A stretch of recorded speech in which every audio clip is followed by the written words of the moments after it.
Sí, sí.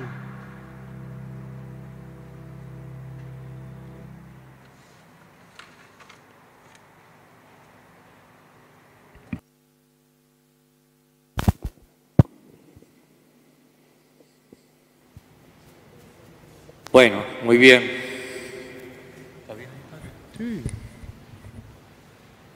Vamos a empezar con una oración a la Virgen. Dios te salve María, llena eres de gracia, el Señor es contigo, bendita tú eres entre todas las mujeres y bendito es el fruto de tu vientre Jesús. Santa María, Madre de Dios, ruega por nosotros pecadores, ahora y en la hora de nuestra muerte. Amén.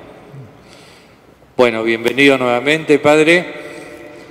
Le cuento que la homilía fui muy cortito y no quise incurrir porque tenía miedo de cometer algún error dado el texto que hoy nos ofrece la liturgia. Así que esperamos su iluminación.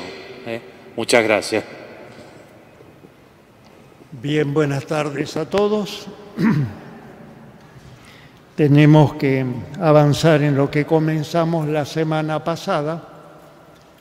Ustedes, para que se ubiquen, se acuerden bien, como Mateo, cuando narra la pasión del Señor, tiene siempre presentes las grandes figuras del Antiguo Testamento y va narrando la pasión de Jesús, teniendo en cuenta los textos del Antiguo Testamento y que Jesús como que es el que cumple todo aquello que está dicho en los Salmos, en los profetas y en los otros libros. El mismo David, como si ustedes han asistido a la misa en estos días, después de mi charla, se habrán dado cuenta que al leer las lecturas de los profetas o los salmos que se recitan después de la primera lectura, siempre encontrarán cosas que tienen el eco en el Evangelio de Mateo. Mateo nos enseña que Jesús en su pasión es el que realiza todo aquello que está dicho en el Antiguo Testamento. Él es el cumplimiento. Y hoy tenemos que pasar al siguiente. No podemos detenernos más porque el tiempo, saben que es corto. El siguiente sería el Evangelio de Marcos, que es mucho más breve. Es mucho más breve que el Evangelio de Mateo. Al contrario, Mateo ha tomado todo lo que dice Marcos y ha añadido algunas cosas muy propias de su propia pluma, de acuerdo con esta idea que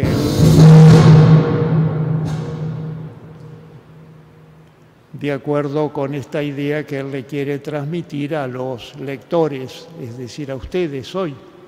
¿Qué les quiere decir el Evangelio de Mateo? Y entonces, para eso, una de las fuentes que tiene Mateo es el Evangelio de Marcos. Por eso, en la exposición de esta tarde, muchas veces voy a tener que hacer comparaciones entre el Evangelio de Marcos y ver cómo eso mismo después lo narra Mateo, poniéndole el sello de su propio espíritu, de su propia enseñanza. El Evangelio de Marcos es mucho más antiguo que el Evangelio de Mateo. Se escribió unos 10 o 15 años antes que el Evangelio de Mateo y se escribió en otro lugar. No se sabe quién es este Marcos, que dice toda la tradición que es el autor de este Evangelio. El Evangelio como tal no presenta ningún autor. La tradición es la que transmite este libro con ese nombre de Evangelio de Marcos. Ahora, ¿quién es este Marcos? Nadie lo sabe. Porque durante algún tiempo a Marcos se lo ha identificado con un personaje que aparece en el libro de los Hechos de los Apóstoles. Marcos se llamaría más bien Juan Marcos. Juan Marcos vivía en Jerusalén, era primo de Bernabé, lo acompañó a Pablo en gran parte del primer viaje, de modo que es conocido por esos datos que trae el libro de los Hechos este personaje Juan Marcos, y que muchos lo confundieron durante mucho tiempo con el autor del Evangelio. Pero los especialistas, cuando estudian el Evangelio de Marcos, ven que no puede ser el mismo personaje. El Marcos, autor del Evangelio, tendría que ser más bien algún romano, que el Evangelio de Marcos se habría escrito para la comunidad de Roma y que Marcos entonces sería un miembro de esta comunidad por varios detalles que tiene, que no los voy a detallar aquí, pero sepan, cuando él menciona monedas, no menciona las monedas griegas ni judías, sino que menciona los nombres de las monedas romanas. Lo mismo cuando se refiere a los grados militares, el centurión utiliza la palabra romana y no la palabra griega. Él, cuando se refiere a los judíos, habla de ellos en tercera persona, de modo que no puede ser el de Jerusalén. Además, tiene una cantidad de detalles más bien jocosos, porque cuando habla de la geografía de Israel, él comete errores garrafales. Se nota que no conoce el lugar, y entonces cuando habla de algún viaje de Jesús o describe alguna zona de Galilea, o ya se equivoca donde ubica las localidades. Si él hubiera sido el Juan Marcos de Jerusalén, tendría que estar más al tanto de cuál sería la geografía de esos lugares. Entonces, tenemos esto que es un escrito de un romano, y que por la fecha en la que se escribió, esto es importante para que veamos después el contenido, por la fecha en que se escribió, esa comunidad romana pasaba por un momento muy difícil, muy doloroso. Hacía muy poco tiempo que había tenido lugar la persecución de los cristianos bajo el gobierno de Nerón, que sería cuando murió Pedro, cuando murió Pablo, y que la comunidad estaría bastante sacudida. Cuántos miembros de la comunidad habían padecido y habían sido muertos durante ese tiempo, cómo les habían arrebatado los bienes, cómo se los calumniaba y se los perseguía. Fíjense que a esta comunidad es a la cual Marcos le tiene que anunciar la buena noticia del Evangelio, muy diferente del ambiente en el cual escribía Mateo. Mateo, por lo visto, le escribía a unos judíos haciéndoles ver cómo en Jesús se cumplía todo el Antiguo Testamento. En cambio, Marcos tiene que hablarle a una comunidad que en ese momento está golpeada, está sufriendo, ha habido derramamientos de sangre, y les tiene que presentar a un Jesús que les responda a eso. ¿Cómo es el Jesús que Marcos le va a presentar a los lectores en ese contexto de dolor, en este contexto de circunstancias tan dolorosas, tan penosas como las que le tocaba vivir en tiempo de Nerón, y que no se sabía cuándo terminaría esto, ni si se iba a repetir? Estarían todos angustiados. Entonces allí Marcos tiene que predicarles. Y es curioso que un evangelio que tiene toda esta riqueza le escribe este personaje Marcos, que por lo que se ve en su escrito es una persona que no tiene una gran cultura literaria. Cualquiera de los otros evangelios es mucho mejor literariamente que el Evangelio de Marcos, y sin embargo tiene una gran profundidad teológica de mensaje de la fe para los lectores. Cómo lo va a presentar a Jesús, cómo él presentará a Jesús, y ya podríamos adelantar esto. El Jesús que presenta Marcos en su Evangelio es el que va adelante en medio de la persecución, en medio de los enfrentamientos, el que es calumniado, el que es negado por todos. Jesús que se presenta además Marcos va a tener el cuidado de, al ir haciendo la descripción de Jesús, presentarlo como un verdadero hombre. Es interesante cuando uno compara los mismos textos del Evangelio de Marcos con los de Mateo o los de Lucas, ver cómo en Marcos siempre se destacan los aspectos más humanos de Jesús, con lo cual se puede ver la unión, la síntesis con lo anterior. Jesús es un hombre verdadero, igual que cualquiera de nosotros, y sin embargo es el que padece delante de todos nosotros y es el Hijo de Dios.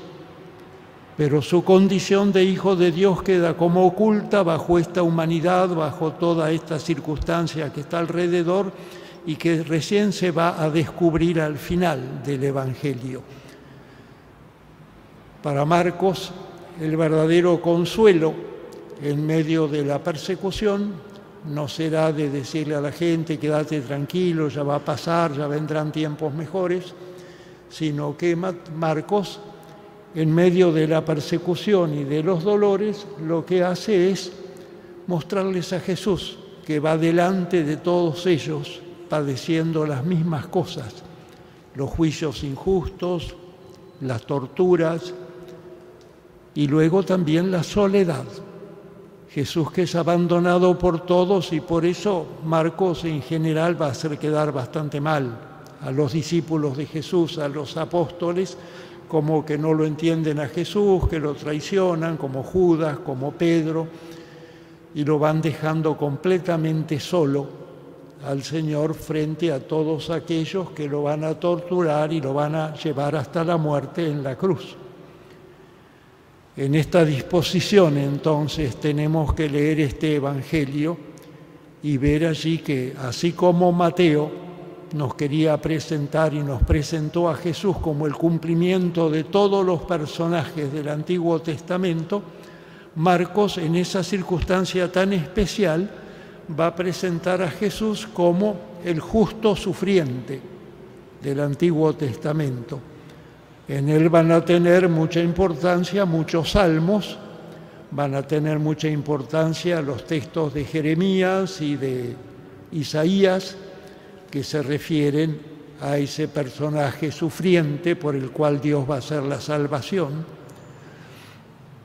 Así que pongámonos entonces en esa actitud para escuchar cómo Marcos nos va a ir narrando los incidentes de la pasión del Señor.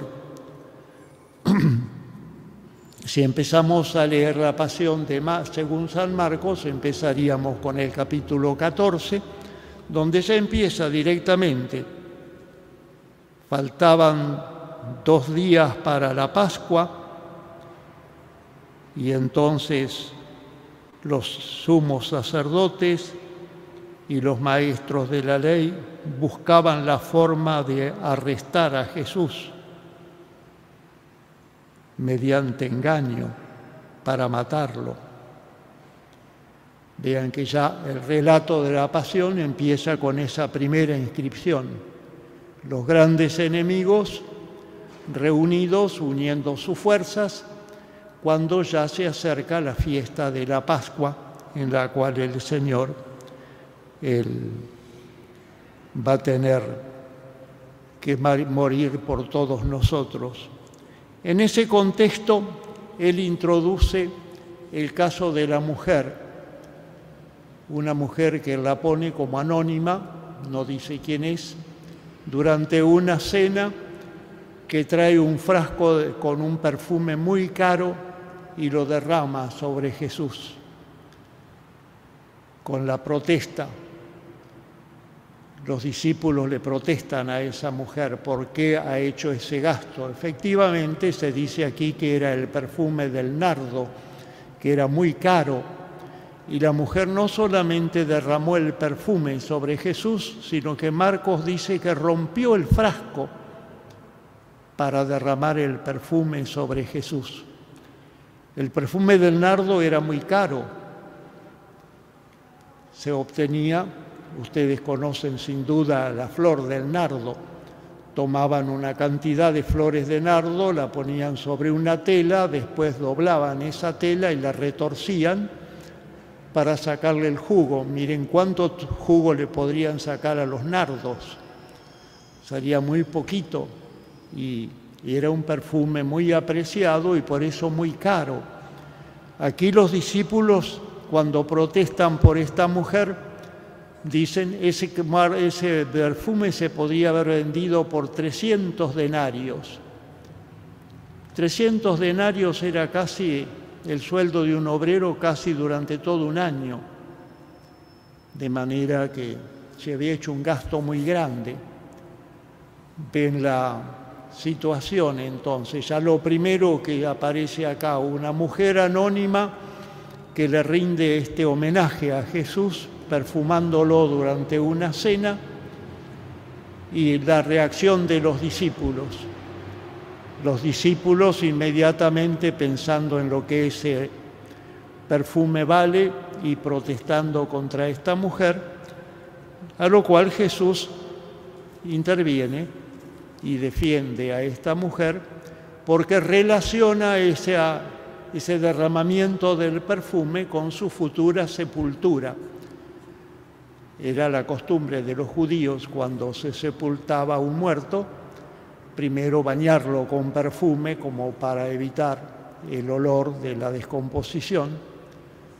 Y Jesús dice que ella se adelantó al momento de la muerte del Señor y por eso va a tener que ser recordada la acción de esta mujer siempre, porque ella es la única que ha visto quién es Jesús y el valor que tiene su muerte, porque la unción no solamente es la unción hecha a los muertos, sino que también la unción es algo que se hace a los reyes cuando comienzan a reinar. En la ceremonia de la consagración de un rey, cuando lo coronan, una de las partes del ritual es que se derrama perfume sobre su cabeza, porque así como el perfume se adhiere a la piel y no se puede volver a sacar, la realeza que recibe en ese momento es algo que lo acompaña siempre. Jesús en su muerte va a recibir esa unción real. Luego, allí está que inmediatamente Judas es el que va a ir a entregarlo a Jesús. Y Marcos dice, Judas, uno de los 12, fue a ver a los sumos sacerdotes para entregarle a Jesús. Esos se alegraron y prometieron darle dinero. Entonces comenzaron a buscar la ocasión para entregarlo. Fíjense una cosa, como lo narra Marcos, Judas no tiene ningún motivo, no se dice cuál es el motivo, simplemente va a ver a los sacerdotes para entregarlo. Marcos no tiene aquello que veíamos la semana pasada en Mateo. Mateo se habla de las 30 monedas porque está asociado con un texto del Antiguo Testamento del profeta Zacarías. Pero Marcos no tiene esa misma inquietud de Mateo de relacionar con los textos del Antiguo Testamento. Solamente nos hace esto. Primero, cuando dice Judas, inmediatamente dice uno de los 12, como para impactar ya al lector. Judas es uno de los 12, ya lo pone claramente aquí. Y va para ofrecerse para entregarle a Jesús, sin que aquí se ponga ninguna excusa, ninguna razón. En realidad no sabemos cuál es la razón por la que Judas se entregó a Jesús. Se ha escrito muchos libros y muchos artículos sobre eso, pero nadie tiene una respuesta convincente. ¿Cuál es el motivo? En Mateo aparecía que era por el interés del dinero. Mateo decía, ¿cuánto me van a dar si les entrego? Y entonces ellos dijeron 30 monedas, como dice Zacarías. Marcos, en cambio, dice vengo a ofrecerme para entregarlo. Y ellos después prometieron darle dinero. Ya aparece aquí, como van viendo ustedes, esta soledad de Jesús. Primero, durante esa escena del perfume, los discípulos mismos que critican a la mujer que le rinde homenaje, inmediatamente uno de los 12 va a entregarle a Jesús. Así que ya vamos entrando en ese clima de soledad del Señor. Jesús después va a celebrar la Pascua, manda a los discípulos que vayan a la ciudad y que entonces allí tienen que ir a la ciudad y una vez que hayan entrado van a ver a un hombre que lleva un cántaro y entonces tienen que seguirlo y en la casa donde él entre tienen que decir que Jesús va a celebrar allí la Pascua con sus discípulos. Aquí Jesús, por otra parte, aparece como sabiéndolo todo. Tiene el conocimiento divino. Él sabe que cuando los discípulos vayan a la ciudad de Jerusalén van a ver a un hombre que lleva un cántaro y entonces no tienen que hablar con él ni decirle nada, simplemente seguirlo y allí entonces van a avisar que Jesús va a celebrar la Pascua con sus discípulos. La Pascua, como ya lo he explicado varias veces, que también en estos días la celebran los judíos, la primera luna llena de primavera que cae en estos días, para nosotros es el otoño, en el hemisferio norte es la primavera. Originalmente era la fiesta de primavera, pero los judíos la tomaron y le han dado un sentido religioso, la fiesta de la liberación, porque se rememora, se revive la salida de la esclavitud de Egipto y se hace durante una cena, y no una cena común como las que pueden tener ustedes en su casa, es con un ritual donde ya se sabe que se va a rezar, que se va a decir, que se va a cantar, incluso están señaladas las preguntas que tienen que hacer los hijos para darle el pie al padre para que explique lo de la salida de Egipto. Es una cena ritual. Jesús celebra esta Pascua con los discípulos, es la Pascua de la liberación. Pero sin embargo, en el relato de Marcos no se dice nada de la cena, simplemente que Jesús se sentó con los 12 para celebrarlo y ahí ustedes ven dos cosas dolorosas otra vez. Al comenzar la cena, Jesús se refiere a que uno de los 12 lo va a traicionar.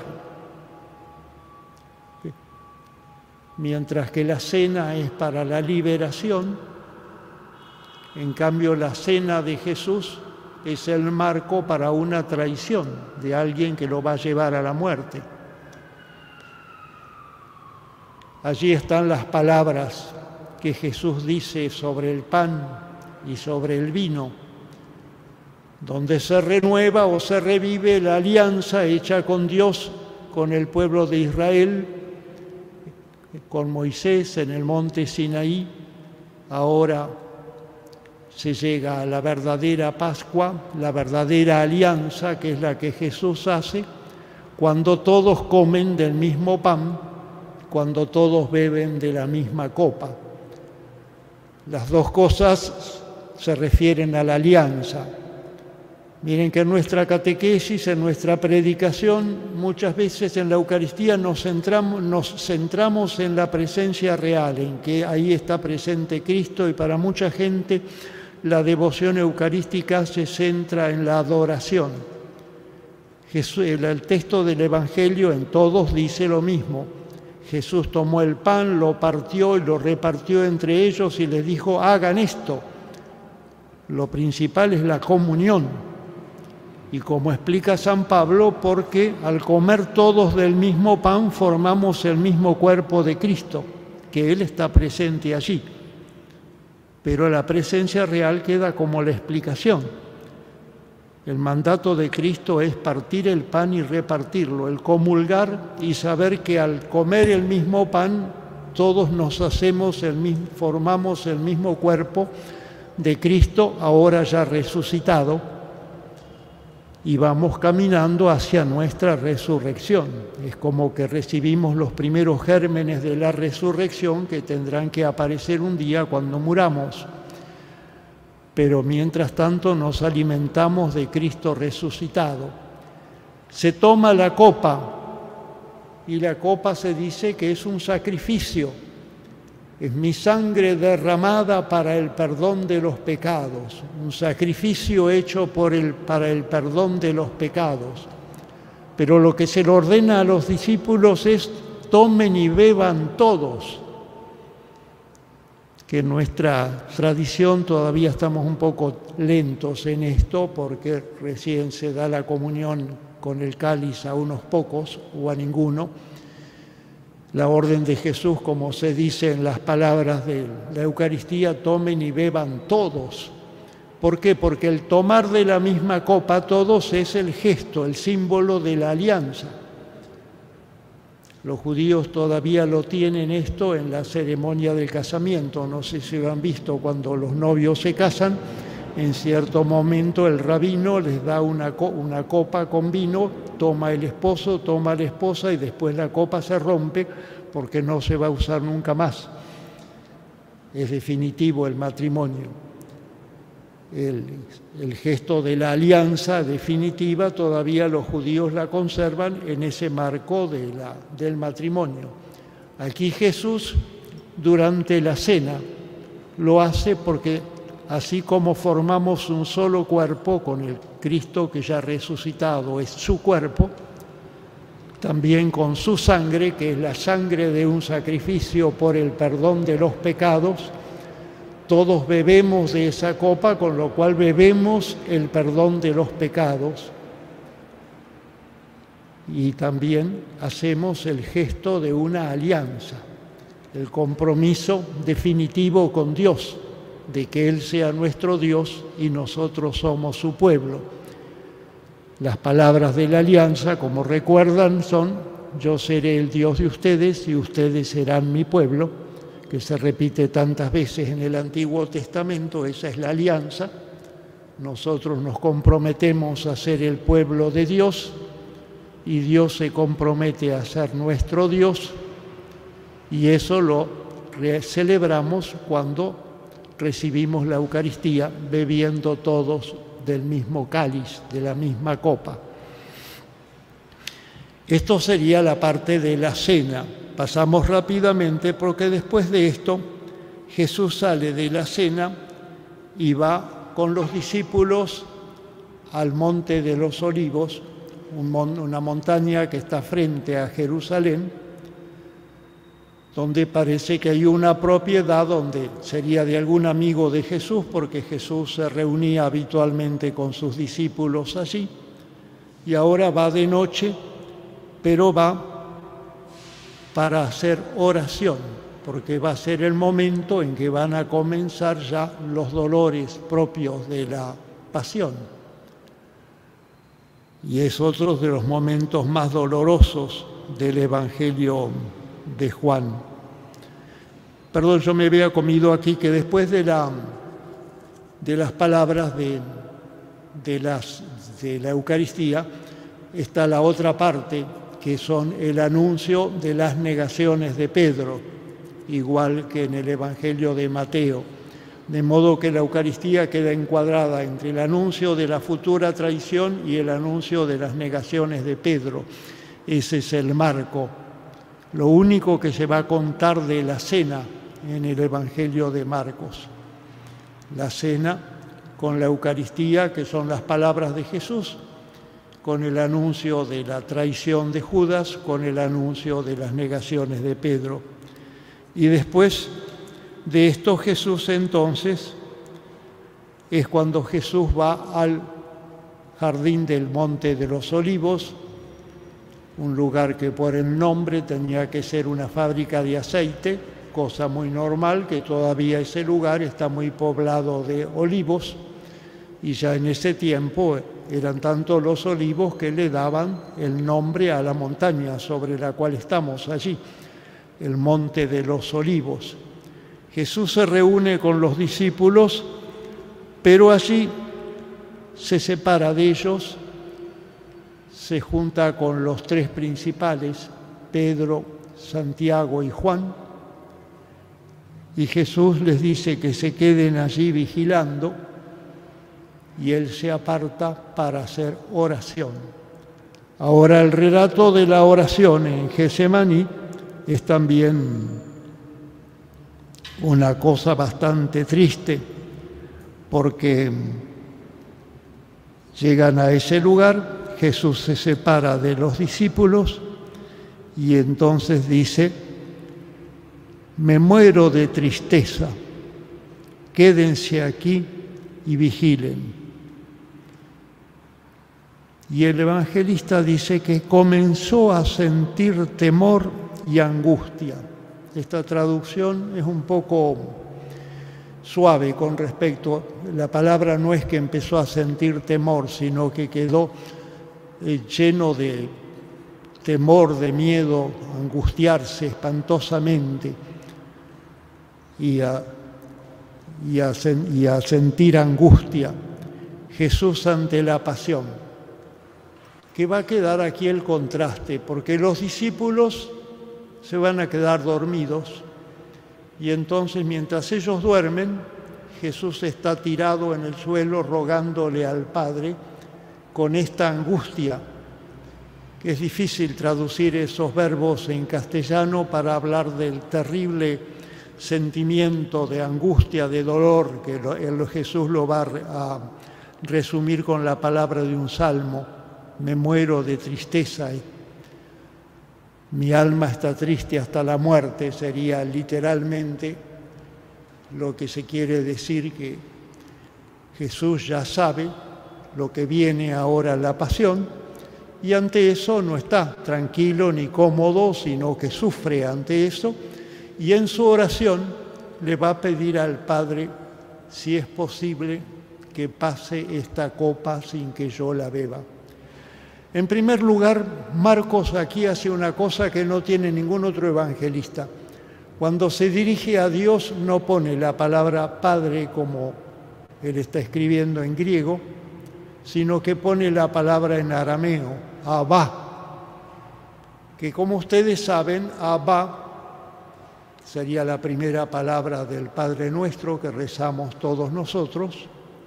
Cuando Jesús se dirige al Padre, utiliza esta palabra aramea que significa Padre, pero así como se dice dentro de las paredes de la casa, familiarmente, como nosotros decimos papá o papito, una gran confianza, una palabra que implica mucha intimidad. Miren que en ese momento que Jesús está angustiado de esa forma, se dirige al Padre de esa manera para decirle: si es posible que pase esta copa sin que yo la beba. Como ya alguna vez lo expliqué aquí, lo de la copa para nosotros aquí en Buenos Aires es muy grato que alguien nos invite a tomar una copa, porque siempre es un signo de familiaridad, de amistad. En los textos de la Biblia sucede lo contrario, la copa siempre es de amargura, una copa amarga. Muchas veces en los textos de los profetas y en los salmos aparece la copa como el signo de un momento triste, difícil, que uno tiene que pasar. Y Jesús sabe que Dios le está dando en ese momento una copa, que es la pasión.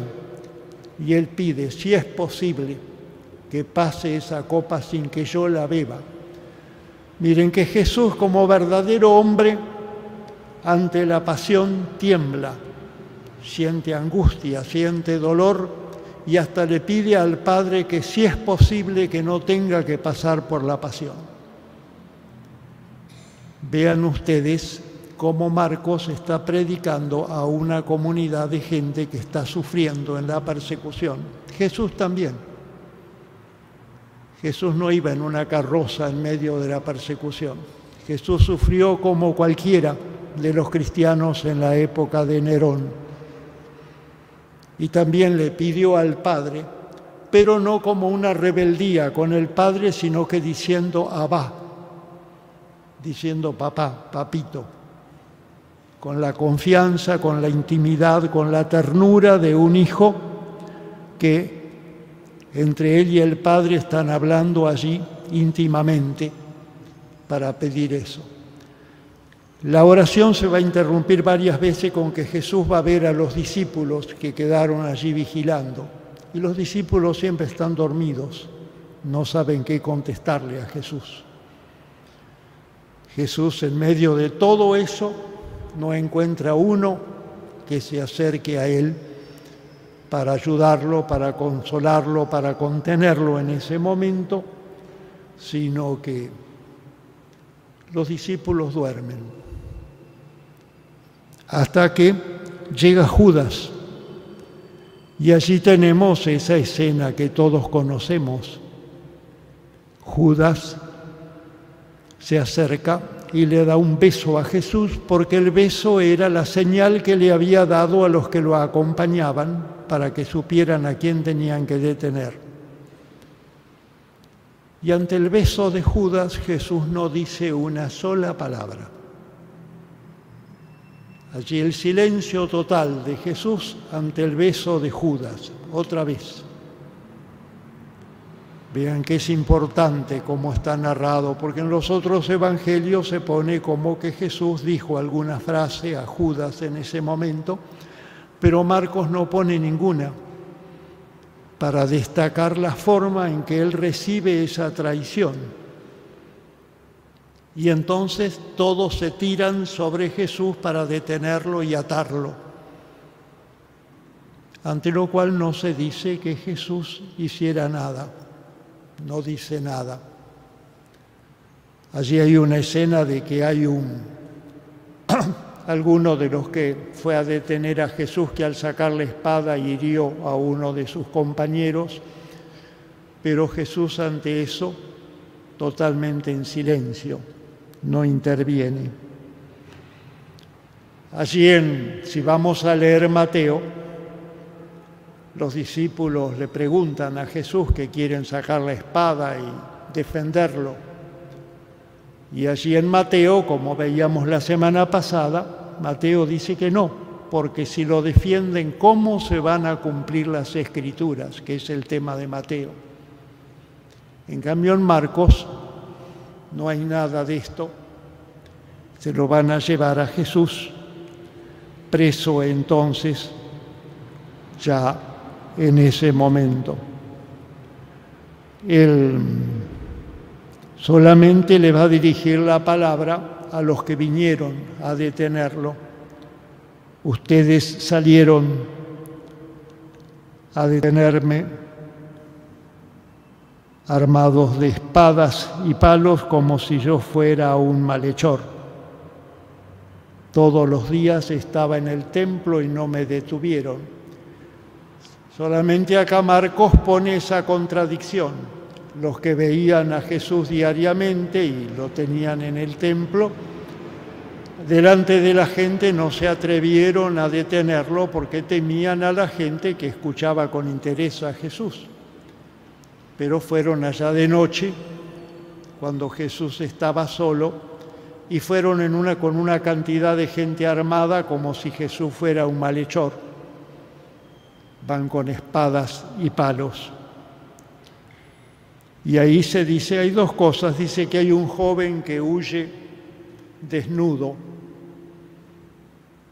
Se ha escrito mucho sobre esa frase que aparece en el Evangelio de Marcos, que hay un joven que está por ahí en las inmediaciones, que sale a ver qué pasa y va envuelto en una sábana, parece que se ha levantado ahí en la noche, lo único que tenía a mano era la sábana y se cubrió con eso, y al ver todo lo que sucedía, abandonó la sábana y salió disparando. Se ha escrito mucho, algunos han dicho que sería el mismo Marcos, otros dirían que es el dueño de la casa, pero creo que esto hay que leerlo como quien lee una obra literaria, porque el joven que huye desnudo es la figura de la humillación. Aparece en los profetas que en el día del juicio hasta el más valiente va a escapar desnudo en ese día para hablar de la humillación, del temor.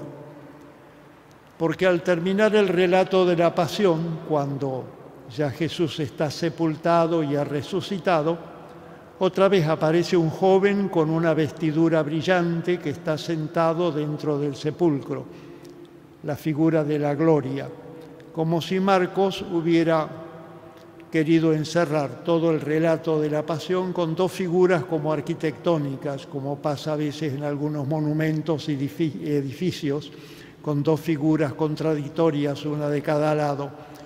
La humillación, la vergüenza al principio y la gloria al final.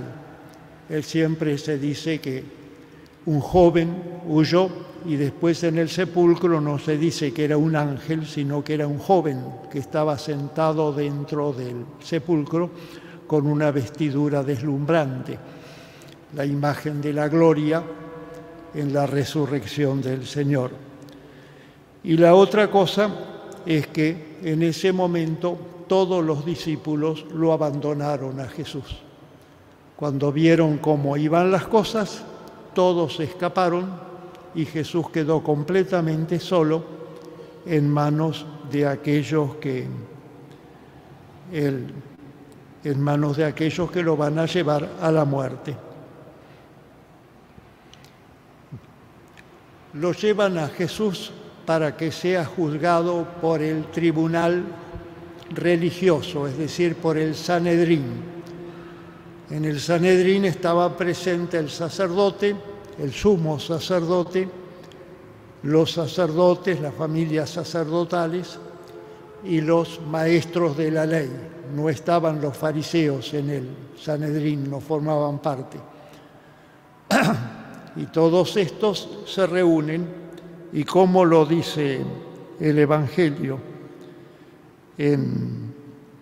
se reúnen ya para ver cómo lo van a condenar a Jesús.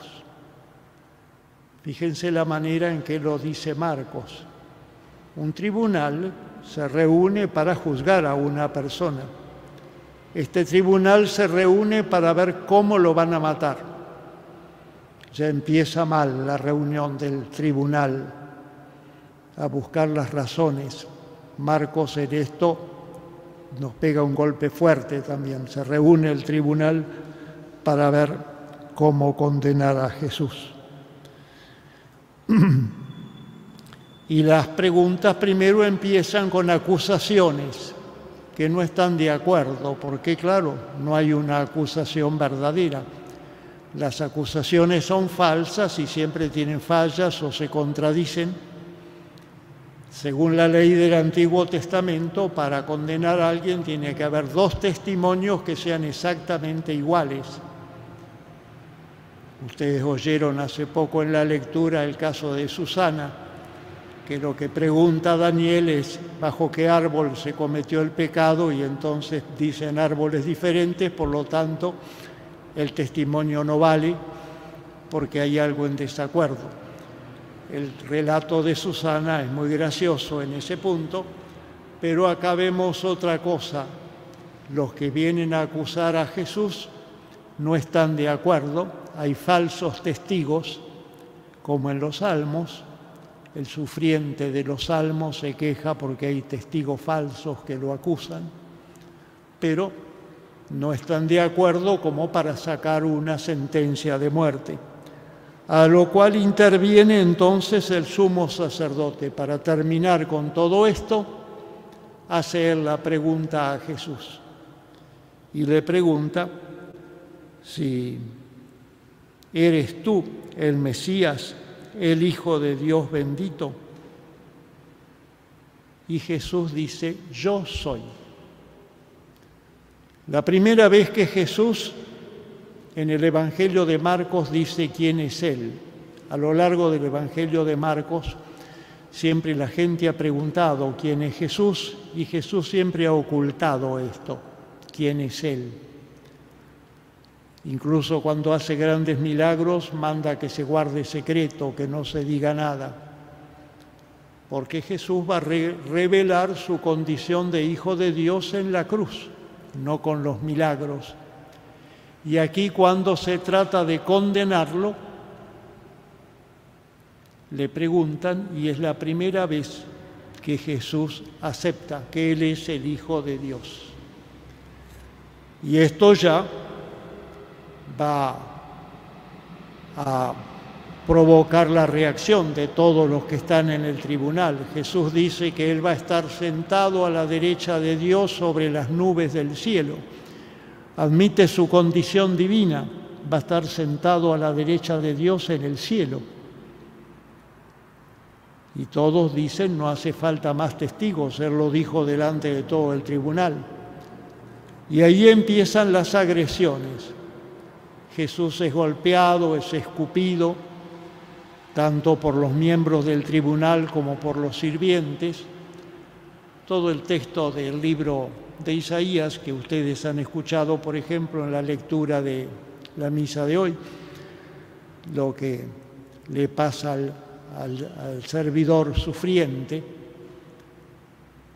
Jesús allí reproduce esto y también en total silencio. Jesús no dice una sola palabra y todos se ensañan con Él. Pero al mismo tiempo, mientras dentro de la sala del tribunal suceden estas cosas, fuera del tribunal está Pedro. Pedro siguió de lejos a Jesús cuando se lo llevaban preso y ha entrado en la casa del sumo sacerdote y se queda afuera. Naturalmente no puede entrar a la sala del tribunal, pero afuera están los sirvientes que le van a ir preguntando si él conoce a Jesús, si él es discípulo de Jesús. Y Pedro, que ha dicho antes que él, aunque tenga que ir a la muerte, va a defender a Jesús, allí se asusta de los sirvientes y lo niega. Él niega que sea discípulo. En la primera vez simplemente dice, no sé de qué están hablando, como que se desentiende de las cosas que dicen. La segunda vez ya admite de que están hablando sobre que él es el discípulo de Jesús y entonces allí va a negarlo. No, yo no conozco a ese hombre. La negación de Pedro en la segunda. Y la tercera es cuando le vuelven a decir todos los sirvientes que él tenía que ser alguien del grupo de los discípulos de Jesús, y Pedro maldice, una maldición, y empieza a jurar que él no conoce a Jesús. Fíjense cómo va la graduación. Primero no sabe de qué hablan, después no conozco a Jesús, y ahora maldice y jura, de manera que ya llega a lo máximo, como la actitud del qué pasa dentro de la sala del tribunal y qué pasa afuera. Jesús completamente solo en medio de todo esto. Y en eso canta el gallo, y entonces cuando canta el gallo, eran las 4 de la mañana, por lo tanto, que es la hora que en primavera cantan los gallos en Jerusalén. Él se acuerda de lo que le dijo Jesús, antes que cante el gallo me negarás 3 veces, y entonces se pone a llorar. Los judíos no podían matarlo a Jesús, porque por la pena de haber cometido blasfemia, según el Antiguo Testamento, ya merecía la pena de muerte. Todo el que blasfemaba debía ser llevado a la muerte, pero los judíos no podían hacerlo porque se acuerdan que en ese tiempo estaban bajo la dominación romana. Entonces estaba el gobierno romano que no iba a dejar que ellos, por una decisión de un tribunal judío, mataran a alguien. La pena de muerte tenía que ser dada por alguien del gobierno romano. Entonces hay que llevarlo delante del gobernador, que en ese momento era Poncio Pilato. Y Pilato empieza a preguntar directamente: ¿eres tú el rey de los judíos? De modo que esa ha sido la acusación con la que lo llevaron ante el tribunal de Pilato. Ven que ante el tribunal de Pilato no lo iban a llevar por la blasfemia, porque ¿qué le interesaba a Pilato que dijera una blasfemia? Buscan excusas que pueden conmover al gobernador romano y lo presentan a Jesús como que era un competidor del César, que él se quería nombrar rey de los judíos. Pilato lo interroga a Jesús y no saca nada en blanco. Varias veces va a repetir que él no encuentra ninguna falta en ese hombre para condenarlo a muerte. Las acusaciones que ellos traen de que Jesús es un revolucionario, un rebelde, que está en contra del gobierno romano y que hay que matarlo, Pilato ve que no hay nada de eso. Y por eso varias veces dice: no, es inocente. Pero ellos cada vez gritan más. Pilato se aferra entonces a una costumbre que parece que existía en ese tiempo. No está documentado en ninguna parte, pero es posible que sea así, que como era el día de la fiesta de Pascua, él dejara libre a un preso, cosa que sucede todavía hoy en muchas partes, que con ocasión de alguna fiesta nacional se decreta una amnistía de presos. También podía haber así habido en tiempo de Pilato. Y tenían un preso que se llama Barrabás. Y entonces él les ofrece liberar a Barrabás. Pero ¿a quién se lo ofrece? El Evangelio dice que subió la gente a pedir la libertad de Barrabás. La gente que estaba no había ido por Jesús. La gente que estaba ahí frente a la casa de Pilatos estaba porque iban a pedir la libertad de Barrabás. Barrabás, por lo tanto, era un cabecilla de los que estaban en contra del gobierno romano. Se dice que había participado en una sedición, que él había sido culpable de una muerte de una persona.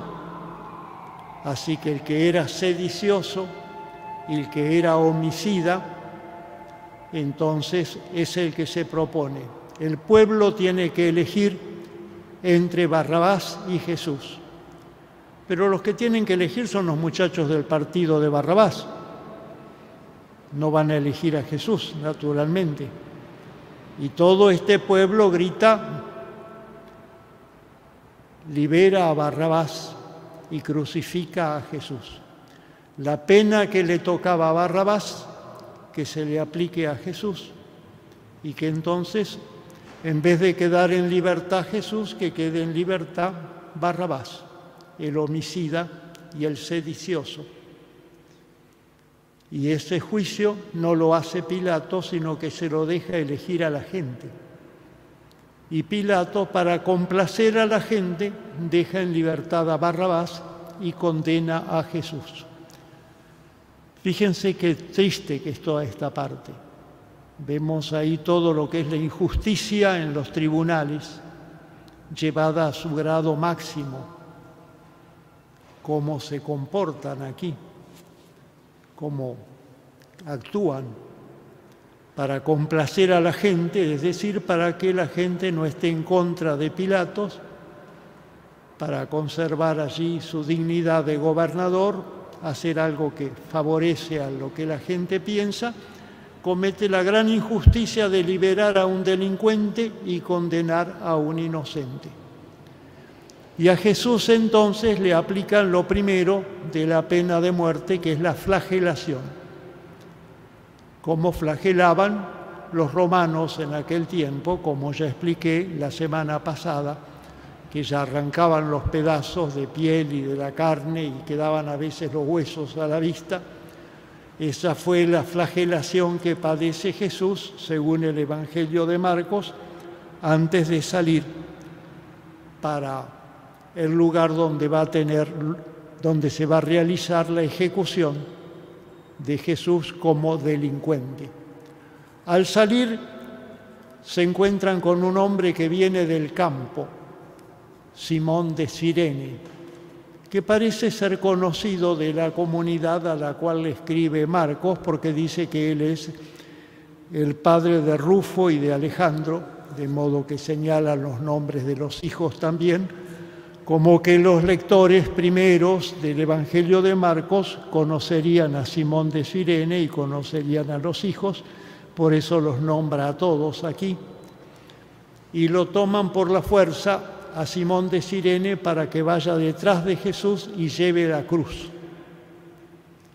En ese tiempo no llevan la cruz como aparece en algunas estampas, sino que llevaba solamente el palo transversal, el palo de arriba, el horizontal, lo llevaba sobre los hombros con los brazos atados ya a ese palo, y así el condenado a muerte, completamente desnudo, ya tenía que recorrer las calles de Jerusalén hasta el lugar donde se iba a ejecutar.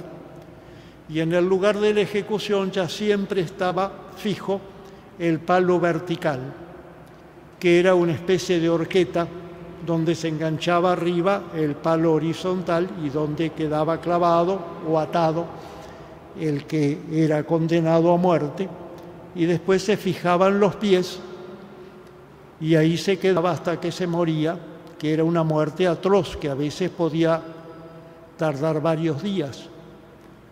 Qué sorprendente que en Jesús pase tan rápido que el mismo día de la crucifixión el Señor muere, cuando en realidad los crucificados pasaban varios días, y para eso estaban los 4 soldados romanos que tenían que estar alrededor impidiendo que cualquier persona se acerque. Nadie podía acercarse para prestarle una ayuda al que padecía allí colgado en la cruz. De ese tiempo, el autor del Evangelio solamente narra algo que también encontramos en el caso de Mateo. Desde el mediodía se hizo una gran tiniebla, una gran oscuridad. ¿Se acuerdan que esto responde a un texto del profeta que habla del juicio final? Ya entonces allí se van a juzgar los pecados de todo el mundo. La gran tiniebla a la hora de mayor luminosidad, y donde Jesús va a pronunciar unas palabras en arameo, las mismas que aparecen en el Evangelio de Mateo, pero con una diferencia. En Marcos están en arameo y en Mateo están en hebreo. Elí, Elí, lema sabactani. Dios mío, ¿por qué me has abandonado? Que, como les decía la semana pasada, son las palabras con las que comienza un salmo, que lo tiene Mateo, el salmo de alguien que está en un gran sufrimiento, que allí habla de que hasta se reparten sus vestidos, que entonces lo va a señalar Marcos, el reparto de los vestidos, porque la ropa o lo que llevaba encima el condenado se lo repartían los soldados que hacían la crucifixión. El condenado ya moría allá arriba colgado y después lo arrojaban a la fosa común, no se llevaba nada naturalmente, y entonces la ropa o lo que tenía era propiedad de los soldados, y eso ve Marcos que coincide con lo del Evangelio. Aquí se dice que cuando van allí y lo van a crucificar a Jesús, le ofrecen vino con mirra y Jesús no quiso tomarlo. Es raro esto. Le ofrecen vino con mirra, pero hay un documento, hay una constancia en los escritos judíos de que las señoras ricas de Jerusalén habían hecho una bolsa común, y cuando había condenados a muerte, le ofrecían vino con mirra porque se entendía que esa bebida era una especie de narcótico. El vino con mirra producía una somnolencia y un sueño para que el condenado no sufriera. Y entonces vean cómo aparece aquí. A Jesús le fueron a ofrecer vino con mirra y no quiso tomarlo. Jesús quiso aceptar, como decimos en la misa todos los días, la pasión voluntariamente aceptada. Es notable que Mateo, en este punto, en vez de decir que es vino con mirra, dice una cosa increíble, que es vino con hiel. ¿A quién se le ocurre vino con hiel? La hiel es una sustancia terriblemente amarga, como saben. Pero responde al Salmo 69. En el Salmo 69 se dice que el justo sufriente en su sed le dan vinagre y en su comida le dan hiel. Entonces Mateo, que está buscando las figuras del Antiguo Testamento, pone detrás de Jesús en la cruz el Salmo 69. En cambio, Marcos tiene este otro que responde más a la historia, que es lo del vino con mirra, que es lo que tiene allí. Y Jesús entonces muere en esas circunstancias, y ahí viene una cosa muy interesante. Cuando Jesús muere, lo único que dice Marcos es que dando un fuerte grito, Jesús murió. No pasa nada, solamente se oye el grito de Jesús, como todo torturado muere gritando. Y entonces los romanos que están alrededor, el centurión, los soldados, al ver que había muerto así, dicen, verdaderamente este hombre es hijo de Dios.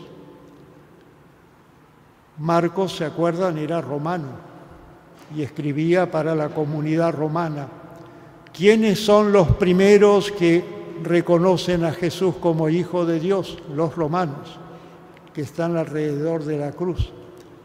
Pero ¿cómo lo reconocen? Porque muere gritando.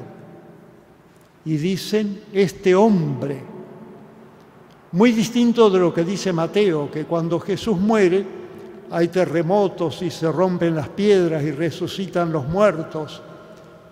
Y el centurión grita, este es hijo de Dios, no dice hombre. ¿Se acuerdan que Mateo, que está siguiendo el Antiguo Testamento y la tiniebla, que es el día del juicio, en el momento que muere Jesús, es el Apocalipsis? Se rompen las piedras, resucitan los muertos. Es el fin de una etapa de la historia y comienza otra historia nueva, el Nuevo Testamento. Ese es Mateo. Y dice que el centurión, al ver el terremoto y todo lo que pasaba, gritó, este es hijo de Dios. En cambio, en Marcos, el centurión, al ver cómo había muerto, dijo, este hombre es hijo de Dios. El primer romano que llega a la fe y descubre a Jesús como el Hijo de Dios en el dolor. Ven que Marcos está predicando a los que sufren. Ahí en el dolor reconoce al Hijo de Dios, al ver cómo había expirado. Así que les recomiendo tomar el Evangelio de Marcos y leer pacientemente el relato de la pasión, que van a encontrar algunas de las cosas que yo les digo, pero también van a encontrar muchas cosas que no dije, pero que enseguida le van a saltar a la memoria o que las van a poder relacionar con todo esto. Creo que les habrá creado interés por el Evangelio de Marcos. No sabemos quién es este señor Marcos, que escribió en Roma, pero nos ha dejado una obra maravillosa con su Evangelio y lo que significa este relato de la pasión. por eso quedamos muy impresionados todos cuando leemos la Pasión según San Marcos. El sufrimiento de Cristo llevado hasta el fin voluntariamente, totalmente solo y traicionado por todos, que nos hace comprender muchas cosas de nuestra historia y de nuestra vida, y cómo allí hay que encontrar al Hijo de Dios, que va delante de nosotros sufriendo todas estas cosas. No vamos a seguir haciendo consideraciones sobre esto, ya he hablado demasiado, pero sí les pido que los que tienen preguntas levanten la mano y lo hagan ahora para que aclare aquello que no ha quedado del todo claro. Y por favor no hagan como el miércoles pasado, que cuando pregunté solamente se atrevieron a hablar 2 o 3 y después me fueron agarrando para la salida y no me dejaban llegar a mi casa todos los que tenían preguntas. Yo voy a contestar las preguntas solamente aquí, en el corredor, y mientras me voy no voy a contestar a nadie. Así que pregunten, porque es un acto de caridad. Las preguntas que ustedes hacen también sirven para los demás, que tal vez quieren preguntar lo mismo o se dan cuenta de ciertas cosas que no habían atendido. ¿Quién entonces levanta la mano? Sí. Un evangelista... Sáquese por favor y hable fuerte y claro. Lo envía, Pilato se lo envía a Herodes, diciendo claro, que no había nacido bajo su jurisdicción. La ida a Herodes está solamente en el Evangelio de Lucas, y hoy no leímos Lucas, leímos Marcos. Y en Marcos no está lo de la ida a Herodes. ¿Por qué Lucas le interesa eso de que fue juzgado por el pueblo y por los reyes? Va haciendo y lo dice después en el Hechos de los Apóstoles, que unos y otros todos se confabularon contra Jesús y por eso lo agrega Herodes. Pero Marcos no dice nada, ni tampoco Mateo, ni tampoco Juan. El único que dice que fue a Herodes fue Lucas. ¿Quién otro? Aquí hay alguien que levanta la mano.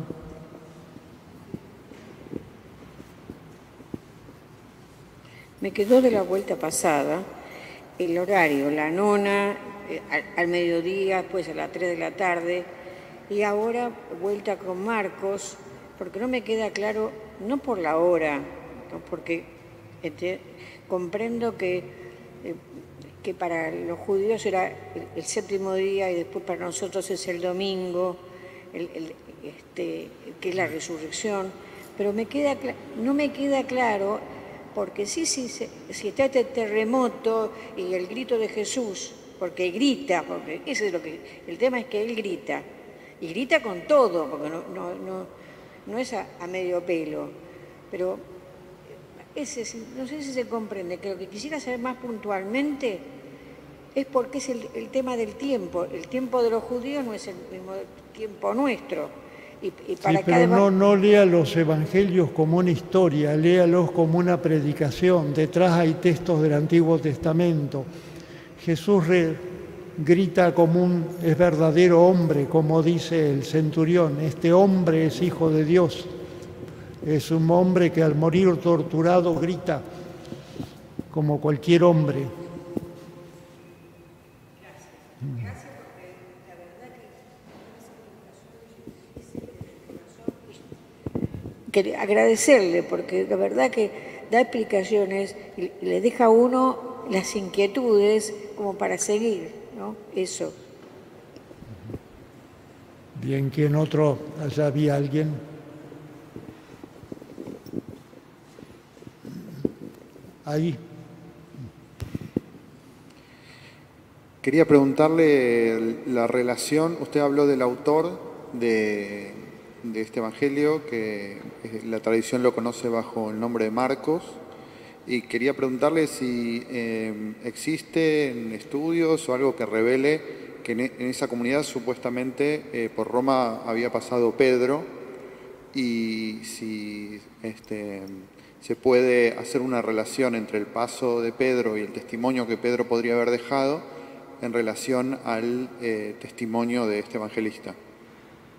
Sí, porque si ves cualquier introducción al Evangelio de Marcos, te van a citar los santos padres, los antiguos, que dirán que Marcos escribió lo que predicaba Pedro. Ponen una gran relación con lo que les decía la semana pasada, que siempre los escritores antiguos quieren darle un respaldo apostólico a cada evangelio. Y Marcos, ¿quién lo conoce? No era de los 12, no es ningún conocido. Entonces, él escribía lo que predicaba lo que predicaba Pedro. Así como dicen que Lucas escribía lo que predicaba Pablo. Siempre sobre eso hay. Pero sobre la estadía de Pedro en Roma no tenemos muchos datos. Hay una gran tradición, pero datos concretos de la estadía de Pedro en Roma no hay ninguno. Y está esa tumba allí debajo del altar del Papa en el Vaticano, que parece ser la tumba de Pedro por algunos grafiti que hay que se refieren a Pedro. Parece como que el altar del Papa está construido sobre el sepulcro de Pedro, así, una cosa que hizo el emperador Constantino, que fue el primero que construyó una basílica en San Pedro, en el Vaticano. No sé si esto te deja, aclara lo que preguntabas.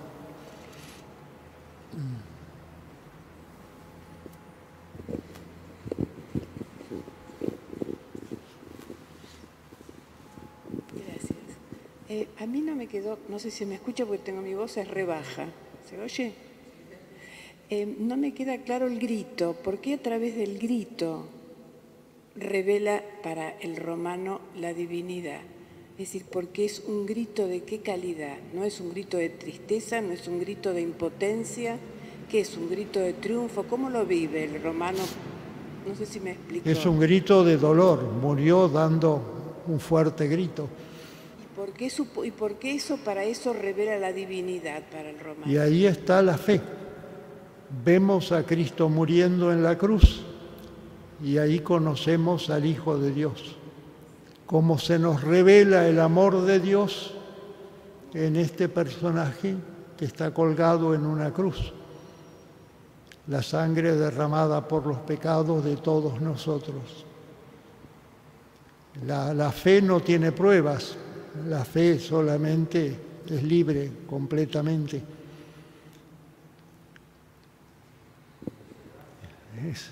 Es una fe difícil. Marcos tiene muy mala opinión de los milagros, porque primero pone que siempre que Jesús hace milagros manda a guardar secreto, lo cual a veces es hasta ridículo, porque cuando resucita a la hija del jefe de la sinagoga, le manda a guardar secreto, como hizo la pobre chica. Es decir, sobre los milagros no hay que predicar. Y luego dice que los falsos cristos van a hacer también milagros. Marcos sobre los milagros tiene muy mala opinión. Para Marcos la fe tiene que ser algo bien desnudo y reconocer a Jesús como el Hijo de Dios en su pasión. Por eso nunca Jesús responde cuando le preguntan quién es. Solamente lo va a decir allí ante el tribunal que lo va a juzgar y condenar. Ahí la primera y única vez que lo dice. ¿Por qué? Porque eso lo lleva a la muerte. Y en la cruz se va a manifestar y por eso el primero que lo reconoce es un romano. ¿Cómo conocieron los romanos? Los romanos conocieron a Jesús en la comunidad sufriente. De otra manera no lo vieron. Vieron a estos cristianos que morían.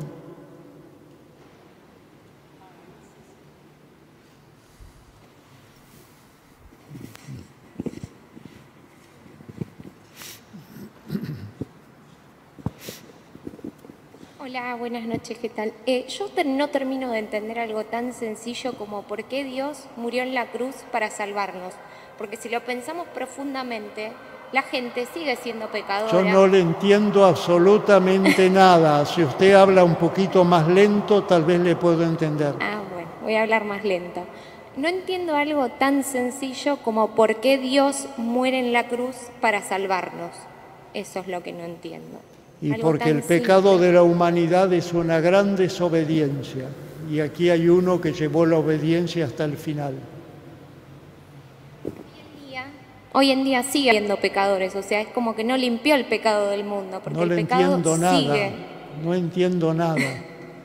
Si vos, por Santiago, podés traducirme qué es lo que dice. ¿Por qué sigue habiendo pecados? ¿Cómo? ¿Por qué la gente sigue pecando? Bueno, eso es cosa de cada uno. Yo no le voy a preguntar eso a cada uno de ustedes, ni que ustedes me pregunten a mí. La historia no pudo haber sido diferente y que Dios sí. no muera. Todas las cosas existentes pueden haber sido diferentes. No perdamos tiempo en eso. Esta iglesia podía haber tenido otro estilo, ser gótica o ser todo podría tener otro, ser diferente. Pero es así como es. Partamos del mundo como existe. Y el ser humano ya desde el principio quiso comer del árbol del conocer el bien y el mal, experimentar lo bueno y lo malo. Pero Dios encontró a alguien que quiso hacer las cosas hasta el final y en Él somos redimidos. Dios no nos premia por nuestros méritos, sino por los méritos de Cristo. Usted preguntaba algo, la que está delante, la que está aquí a tu derecha, no, acá. Ya está. Sí, no, usted decía algo, sí. Que Él nos dejó el libre albedrío, nosotros elegimos. Sí, el ser humano es así, pero el libre albedrío es para elegir entre un bien y otro bien, y nosotros, ahí está representado con el árbol del conocer el bien y el mal.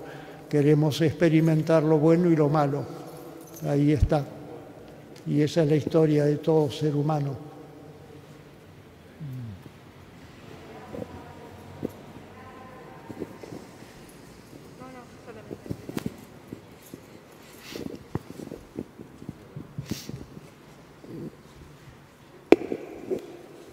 Bueno,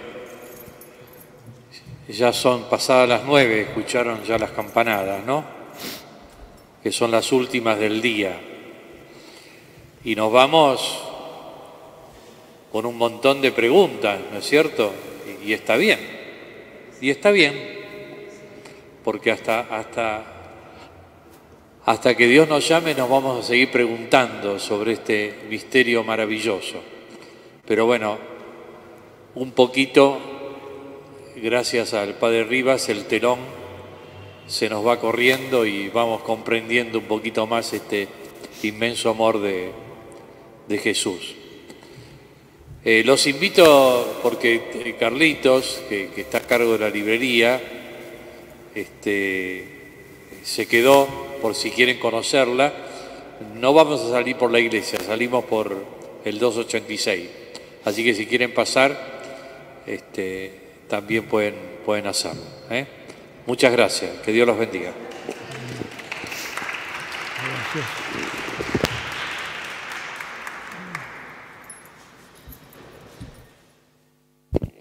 Y a las jovencitas que escuché que tienen interrogantes, acá tenemos a los seminaristas, Pedro, Santiago, que están organizando una Pascua Joven.